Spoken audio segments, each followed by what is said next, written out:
Hi viewers, welcome to grammar English grammar தமிழில். நீங்கள் school அல்லது காலேஜ் படிச்சுட்டு இருக்கீங்களா? இல்லை டிகிரி முடிச்சுட்டு டெட், டிஆர்பி, டிஎன்பிஎஸ்சி குரூப் 1, 2, 3, 4 இதுக்காக ப்ரிப்பேர் பண்ணிகிட்ருக்கீங்களா? இல்லை நான் தமிழ் மீடியத்தில் படித்தேன், எனக்கு இங்கிலீஷ் கிராமர் அவ்வளோவா வராது, நான் இங்கிலீஷ் கிராமரை பேசிக்லேருந்து கற்றுக்கணும்னு நினைக்கிறேன் அப்படின்னு நினைக்கிறீங்களா? இந்த 3 கேட்டகரியில் நீங்கள் எங்கே இருந்தாலும் இந்த வீடியோ உங்களுக்கு தான். இங்கிலீஷ் கிராமரை கற்றுக்கோங்க, எக்ஸாமில் கலக்குங்க. நம்ம வீடியோவை நம்ம கோட்டோடு ஆரம்பிக்கிறோம் இல்லைங்களா? அதாவது ஒரு செல்ஃப் கான்ஃபிடென்ஸ் கோட் அந்த மாதிரி ஆரம்பிக்கிறோம் இல்லையா? இன்றைக்கி நம்ம பார்க்க போகிற கோட் சுவாமி விவேகானந்தரோடது. பாருங்க, all power is within you, you can do anything and everything. ஒவ்வொரு மனிதனுமே ஏகப்பட்ட சக்தியை தன்னுள்ள அடக்கி வச்சிருக்கிறான். அந்த சக்தியை அவன் பயன்படுத்தும் போது அவனால் எல்லாத்தையுமே சாதிக்க முடியும் அப்படின்றது தான் இந்த கோட்டோடைய பொருள். இதை சொன்னது யாரும் இல்லை, நம்மளுடைய சுவாமி விவேகானந்தர். இந்த பாசிட்டிவ் எனர்ஜியோட இன்னைக்கு கிளாஸ்க்கு போகலாங்களா? இன்னைக்கு நம்ம பார்க்க போகிற டாபிக் ஆர்டிகிள்ஸ் எக்ஸசைஸ் 2. நேற்றே நம்ம ஒரு எக்ஸசைஸ் பார்த்தோம், சில எக்ஸசைஸ்லாம் டிஸ்கஸ் பண்ணோம். அதே மாதிரி இன்னும் ஒரு செட் ஆஃப் எக்ஸசைஸ் இப்போ நம்ம டிஸ்கஸ் பண்ண போகிறோம். இது எல்லாமே உங்களுக்கு யூஸ்ஃபுல்லாக இருக்கும். வீடியோவை ஸ்கிப் பண்ணாமல் பாருங்கள். இந்த கொஸ்டின்ஸ் எல்லாமே டிஎன்பிஎஸ்சி ஓல்டு கொஸ்டின் பேப்பர்ஸ்லேருந்து எடுத்தது. இப்போ வாங்க வீடியோவுக்கு போகலாம். ஃபஸ்ட்டு கொஸ்டின் பாருங்கள். Dash English is an international language. அதாவது இங்கிலீஷ் ஒரு இந்த இன்டர்நேஷ்னல் லாங்குவேஜ் அப்படின்னு சொல்கிறாங்க. அதாவது இங்கிலீஷ் உலகம் முழுக்க எல்லாராலும் பேசப்படுகின்ற ஒரு மொழி. இந்த இங்கிலீஷ்க்கு முன்னாடி ஆர்டிக்கிள் வருமா? பாருங்கள், A article, B and, C the, D no article. நம்ம ஏற்கனவே பார்த்த மாதிரி மொழிகளுக்கு முன்னாடி ஆர்டிக்கிள் வரக்கூடாது. அதனால் இங்கே ஆன்சர் என்னது? No article. Very good. அடுத்தது பாருங்கள், Sivakumar was dash best student. இப்போ பாருங்கள், டேஷ் இருக்குது, அதுக்கு அப்புறமா வர்றது பெஸ்ட் அப்படின்ற ஒரு வார்த்தை. இந்த பெஸ்ட் அப்படின்றது good, better, best, superlative degree. Good அதை விட கொஞ்சம் அதிகம், பெட்டர் ரொம்ப அதிகம், பெஸ்ட். இந்த சூப்பர்லேட்டிவ் டிகிரி வந்துச்சுன்னா அதுக்கு முன்னாடி என்ன போடணும்னு சொன்னோம்? வெரி குட், த. சூப்பர்லேட்டிவ் டிகிரி ஒரு வார்த்தை வருது அப்படின்னா அந்த வார்த்தை கடைசியில் இஎஸ்டி அப்படின்னு முடியும். அந்த இஎஸ்டி வார்த்தைக்கு முன்னாடி நம்ம போட வேண்டிய ஆர்டிக்கிள் த. அப்போ இதுக்கு ஆன்சர் ஆப்ஷன் சி. அடுத்த கொஸ்டின் பாருங்கள். Himalayas has the highest peaks. அதாவது ஹிமாலயாஸில் நிறைய பீக்ஸ் எல்லாம் இருக்குது அப்படின்னு சொல்கிறாங்க இல்லைங்களா? இப்போ இந்த ஹிமாலயாஸ்க்கு முன்னாடி என்ன ஆர்டிக்கிள் வரும்? ஹிமாலயாஸ் அப்படின்றது ஒரு மிகப்பெரிய மலைத்தொடர் இல்லைங்களா? அப்போ இந்த மலைத்தொடர் அப்படின்றது இது குறிப்பிடத்தக்கது, தனித்துவமான மலைத்தொடர், ரொம்ப இம்பார்ட்டண்ட்டானது, நம்மளுடைய இந்தியாவில் இருக்கக்கூடியது, குறிப்பிடத்தக்கது, தனித்துவமானது. அதனால் அதுக்கு முன்னாடி வர வேண்டிய ஆர்டிக்கிள் என்னது? த. அப்போ இதுக்குடைய ஆன்சர் ஆப்ஷன் சி. அடுத்த கொஸ்டின் பாருங்கள். He is dash MA. ஏற்கனவே பழைய வீடியோவை நீங்கள் பார்த்துருந்தீங்க அப்படின்னா, அதாவது நேற்று நம்ம போட்ட ஆர்டிக்கிள் எக்ஸசைஸ் 1 வீடியோவை நீங்கள் பார்த்துருந்தீங்கன்னா உங்களுக்கு இதுக்கு ஈஸியாக ஆன்சர் தெரியும். ஏன் அப்படின்னா, இந்த எம்ஏ அப்படின்னு நம்ம சொல்லும் போது என்ன தான் இந்த எம் ஒரு கான்சன்ட்டாக இருந்தாலும் அதை நம்ம ப்ரனவுன்ஸ் பண்ணும்போது எப்படி உச்சரிக்கிறோம் அப்படின்னு பார்த்தா எம் அப்படின்னு உச்சரிக்கிறோம். அப்போ முதல்ல வர சவுண்ட் எது? ஏ. அப்போ இதுக்கு முன்னாடி வர வேண்டிய ஆர்டிக்கிள் என்னது? ஆன். அதாவது ஏஇஐஓயு கான்சனன்ட் சவுண்டில் இது ஆரம்பிக்கிறதுனால அதுக்கு முன்னாடி வர வேண்டிய ஆர்டிக்கிள் ஆன். அப்போ இதோடைய ஆன்சர் ஆப்ஷன் பி. அடுத்த கொஸ்டின் பாருங்கள். Dash rich should help the poor. அதாவது இங்கே ரிச் அப்படின்னு சொல்கிறவங்க இந்த பணக்காரர்கள் அப்படின்ற ஒரு கூட்டத்தை நம்ம சொல்கிறோம் இல்லைங்களா? அந்த ரிச் அப்படின்றவங்க புவருக்கு ஹெல்ப் பண்ணணும் அப்படின்னு சொல்கிறோம். இப்போ குரூப்பாக பீப்புளையோ இல்லை ஏதோ ஒன்றையோ குரூப்பாக பேசும்போது அதுக்கு முன்னாடி என்ன ஆர்டிக்கிள் வரணும் அப்படின்னு சொல்லியிருக்கிறோம்? த.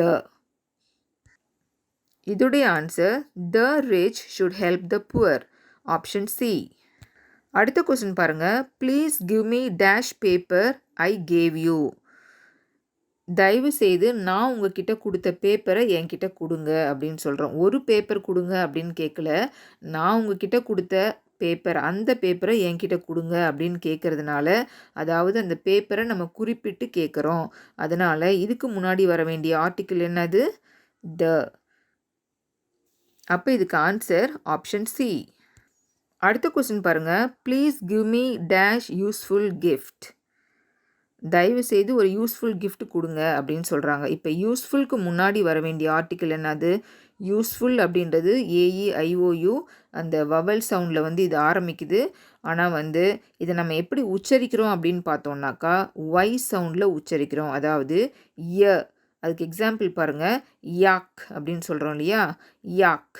அந்த யா சவுண்டில் தான் வந்து இந்த யூஸ்ஃபுல் வந்து வருது. அதாவது யூஸ்ஃபுல் அப்படின்னு சொல்லுவாங்க. புரியுதா? அப்போ இதுக்கு முன்னாடி வர வேண்டிய ஆர்டிக்கிள் என்னது? இது வந்து ஏஇஐஓயூவில் ஆரம்பித்தாலும் அதோடைய உச்சரிப்பு வந்து கான்சனன்ட் சவுண்ட்லேருந்து ஆரம்பிக்குது. அதனால் இதுக்கு முன்னாடி வர வேண்டிய ஆர்டிக்கிள் அப்போ இதுக்கு answer option A. Please give me a useful gift. அடுத்த கொஸ்டின் பாருங்கள். டேஷ் யூனிட் மீன்ஸ் அ மெஷர்மெண்ட். அதாவது யூனிட் அப்படின்றது ஒரு மெஷர்மெண்ட்டை குறிக்குது அப்படின்னு சொல்கிறாங்க இல்லையா? இப்போ யூனிட்க்கு முன்னாடி என்ன ஆர்டிக்கிள் வரணும்? இதுவும் நம்ம நேற்றே பார்த்துட்டோம். இதுவும் ஏஇஐஓயு வவலில் ஆரம்பிக்குது. ஆனால் இதை வந்து நம்ம எப்படி உச்சரிக்கிறோம்? இயர் சவுண்டில் உச்சரிக்கிறோம். அதாவது யூனிட் அப்படின்னு சொல்லணும். யூனிட் அப்படின்னு சொல்லுவாங்க. அப்போ முதல்ல வர சவுண்ட் என்ன அப்படின்னு பார்த்தோம்னாக்கா இயர் சவுண்டு. அதனால் அதுக்கு முன்னாடி வர வேண்டிய article A unit means a measurement. இதுக்கு ஆன்சர் ஆப்ஷன் ஏ. அடுத்த கொஸ்டின் பாருங்க. He saw dash aeroplane in the sky. அவன் ஏரோப்ளேனை வந்து ஸ்கையில் வானத்தில் பார்த்தான் அப்படின்னு சொல்கிறோம் இல்லையா? அப்போ இந்த ஏரோப்ளேன் அப்படின்றது ஒரு சிங்குலர் நவுன். இது வந்து எதில் ஆரம்பிக்குது? ஒரு வவல் சவுண்டில் ஆரம்பிக்குது. அதாவது ஏஇஐஓயு அப்படின்ற வவல் சவுண்டில் ஆரம்பிக்குது. இது ஒரு சிங்குலர் நவுன். அதனால் இதுக்கு முன்னாடி வர வேண்டிய ஆர்டிக்கிள் ஆன். அப்போ இதுக்கு ஆன்சர் ஆப்ஷன் பி. அடுத்த கொஸ்டின் பாருங்கள். ant is dash insect. அதாவது ant எறும்பு அப்படின்றது என்ன இன்செக்ட் அப்படின்னு சொல்கிறது. அந்த இன்செக்ட்டுக்கு முன்னாடி என்ன வரணும்? இந்த இன்செக்ட் அப்படின்றது ஐ அப்படின்ற லெட்டரில் ஆரம்பிக்குது. இது வந்து ஏஇஐஓயு அப்படின்ற வவல் லெட்டர்ஸில் இது வந்து வருது இல்லைங்களா? அதனால் இதுக்கு முன்னாடி வர வேண்டிய ஆர்டிக்கிள் என்னது? ஆன். Very good. இதுக்கு option B. ant is an insect. இதுதான் இதோடைய ஆன்சர். அடுத்த ஸ்லைட் பாருங்கள். she never goes out without dash umbrella. அவள் அம்ப்ரெல்லா இல்லாமல் எப்போவுமே வெளியே போவே மாட்டா அப்படின்றது தான் இதோடைய பொருள். இப்போ அம்ப்ரெல்லா அப்படின்ற நவுனுக்கு முன்னாடி என்ன ஆர்டிக்கிள் வரணும்? அம்ப்ரெல்லா அப்படின்றது ஒரு சிங்குலர் நவுன். இது வந்து ஏஇஐஓயு அப்படின்ற வவல் சவுண்டில் ஆரம்பிக்குது. அதனால் இதுக்கு முன்னாடி வர வேண்டிய ஆர்டிக்கிள் என்னது? an. Very good. She never goes out without an umbrella. அப்போ இதோடைய ஆன்சர் ஆப்ஷன் பி. அடுத்த கொஸ்டின் பாருங்கள். Cricket is one of dash most interesting sports. அதாவது ரொம்ப இன்ட்ரெஸ்டிங்காக இருக்கிற ஒரு சில ஸ்போர்ட்ஸில் கிரிக்கெட்டும் ஒன்று அப்படின்னு சொல்கிறோம். இப்போ டேஷுக்கு அடுத்ததாக வர வார்த்தை வந்து மோஸ்ட். இந்த மோஸ்ட் அப்படின்றது சூப்பர்லேட்டிவ் டிகிரி அப்படின்னு சொன்னோம் இல்லைங்களா? அதனால் சூப்பர்லேட்டிவ் டிகிரியில் இருந்துச்சுன்னா அதுக்கு முன்னாடி நம்ம போட வேண்டிய ஆர்டிக்கிள் என்னது? த. அப்போ இதோடைய answer cricket is one of the most interesting sports. Option C. இந்த கொஸ்டின் பாருங்கள். Dash Cheran express is very popular. அதாவது சேரன் எக்ஸ்பிரஸ் ரொம்ப புகழ்பெற்றது அப்படின்னு சொல்கிறோம். இதில் இந்த சேரன் எக்ஸ்பிரஸ்க்கு முன்னாடி ஆர்டிக்கிள் வருமா? என்ன ஆர்டிக்கிள்? அப்போ நம்ம குறிப்பிட்டு அந்த சேரன் எக்ஸ்பிரஸ் ட்ரெயினை வந்து சொல்கிறோம் இல்லைங்களா? அதனால் இதுக்கு முன்னாடி வர வேண்டிய ஆர்டிக்கிள் என்னது? த. அப்போ the Cheran express is very popular. அப்போ இதுக்குரிய ஆன்சர் ஆப்ஷன் சி. இந்த எக்ஸாம்பிள் பாருங்கள். Dash Quran is the holy book of the Muslims. அதாவது குரான் அப்படின்றது முஸ்லிம்ஸுடைய புனித நூல் அப்படின்னு சொல்கிறோம் இல்லைங்களா? இப்போ இந்த புனித நூல்களுக்கு முன்னாடி ஆர்டிக்கிள் வருமா வராதா? புனித நூல்களுக்கு முன்னாடி த அப்படின்ற ஆர்டிக்கிள் வரணும். அப்போ the Quran is the holy book of the Muslims. அப்போ எந்த புனித நூலாக இருந்தாலும் அதுக்கு முன்னாடி வர வேண்டிய ஆர்டிக்கிள் த. அப்போ இதுக்கு ஆன்சர் ஆப்ஷன் சி. இந்த கொஸ்டின் பாருங்கள். Dash tiger is a ferocious animal. அதாவது டைகர் அப்படின்றது வந்து ரொம்ப கடினமான அனிமல் அப்படின்னு சொல்கிறது தான் ஃபெரோஷியஸ் அப்படின்னு ஃபெரோஷியஸ்க்கு அர்த்தம். சரியா? இப்போ டைகருக்கு முன்னாடி என்ன ஆர்டிக்கிள் வரணும்? டைகர் வந்து அதாவது அது வந்து அதை வந்து நம்ம மற்ற அனிமலோட ஒப்பிட்டு பார்த்துட்டு இருக்கிற அனிமல்ஸ்லேயே எது ரொம்ப ஃபெரோஷியஸ், ரொம்ப கடுமையான அனிமல் எது அப்படின்னு நம்ம பார்த்து அதில் நம்ம யாரை செலக்ட் பண்ணியிருக்கிறோம்? டைகரை செலக்ட் பண்ணிக்கிறோம். அந்த டைகரை நம்ம வந்து குறிப்பிட்டு சொல்கிறோம். அதனால் டைகருக்கு முன்னாடி வர வேண்டிய ஆர்டிக்கிள் த. அப்போ the tiger is a ferocious animal. அப்போ இதுக்கு ஆன்சர் ஆப்ஷன் சி. அடுத்த கொஸ்டின் பாருங்க. The children are making dash noise. அதாவது குழந்தைகள் சத்தம் உருவாக்கி கொண்டிருக்கிறார்கள் அப்படின்றது தான் இதோடைய பொருள். இப்போ நாய்ஸ் அப்படின்றது என் கான்சனன்ட் சவுண்டில் ஆரம்பிக்குது. அதனால் அதுக்கு முன்னாடி வர வேண்டிய ஆர்டிக்கிள் அ. அப்போ the children are making a noise. இதுக்கு ஆன்சர் ஆப்ஷன் ஏ.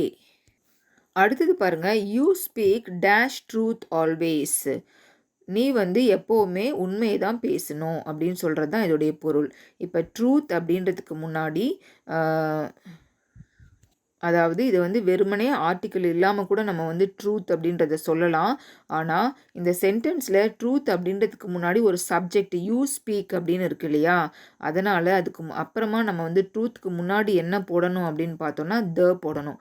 ஏன் இங்கே த போடுறோம் அப்படின்னாக்கா, ட்ரூத் அப்படின்றதுக்கு முன்னாடி ஒரு சப்ஜெக்ட் யூ அப்படின்ற சப்ஜெக்ட் இருக்குது. அதனால் நம்ம த போடுறோம். அப்போ you speak the truth always. இதுக்கு ஆப்ஷன் சி. அடுத்த கொஸ்டின் பாருங்க. My sister will come in dash day or two. என்னுடைய தங்கச்சி இன்னும் 2 நாளில் வருவா அப்படின்னு நம்ம சொல்கிறோம் இல்லைங்களா? அதுதான். அப்போ இந்த டே அப்படின்றதுக்கு முன்னாடி என்ன ஆர்டிக்கிள் வரணும்? இந்த டே அப்படின்றது கான்சனன்ட் சவுண்டில் ஆரம்பிக்குது. இது ஒரு சிங்குலர். அதனால் இதுக்கு முன்னாடி வர வேண்டிய ஆர்டிக்கிள் அ.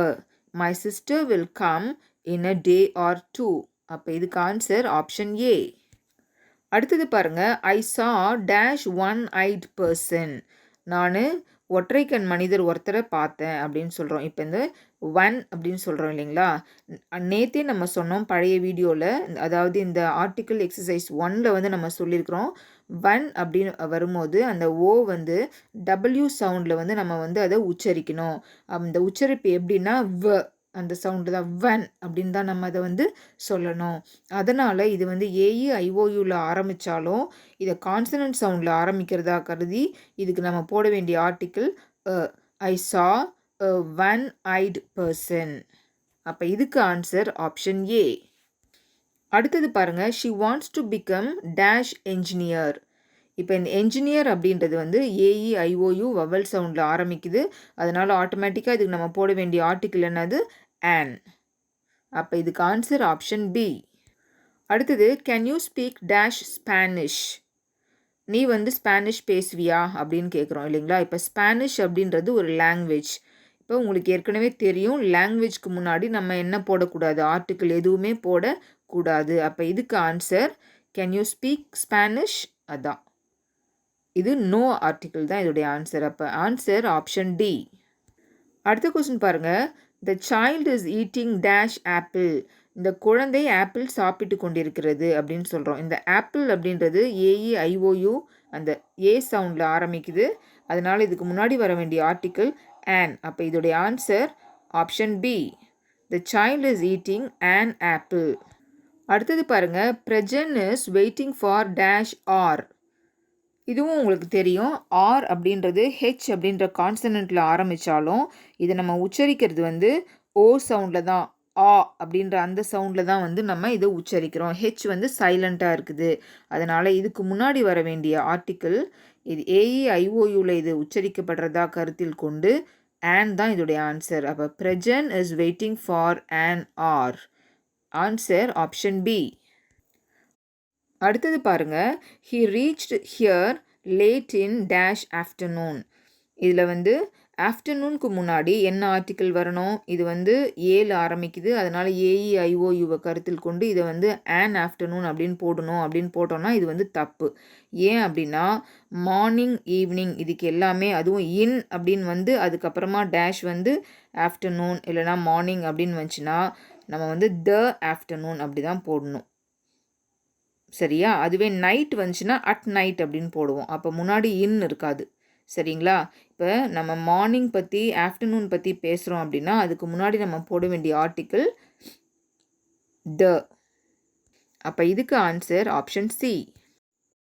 என்ன வியூவர்ஸ், இந்த வீடியோ உங்களுக்கு ரொம்ப யூஸ்ஃபுல்லாக இருந்துச்சா?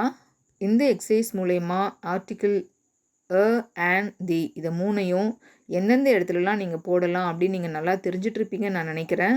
இந்த வீடியோ உங்களுக்கு பிடிச்சிருந்துச்சின்னா லைக் பண்ணுங்கள், உங்கள் ஃப்ரெண்ட்ஸ்க்கு ஷேர் பண்ணுங்கள். இந்த வீடியோ இன்ஃபர்மேட்டிவாக இருந்துச்சு அப்படின்னு நினச்சிங்கனாக்கா நம்ம சேனலை சப்ஸ்கிரைப் பண்ணுங்கள், பக்கத்தில் இருக்க பெல் ஐக்கானை ப்ரெஸ் பண்ணுங்கள். அப்போ தான் நாங்கள் போடுற வீடியோஸ் டெய்லி நோட்டிஃபிகேஷனில் உங்களுக்கு வந்து சேரும்.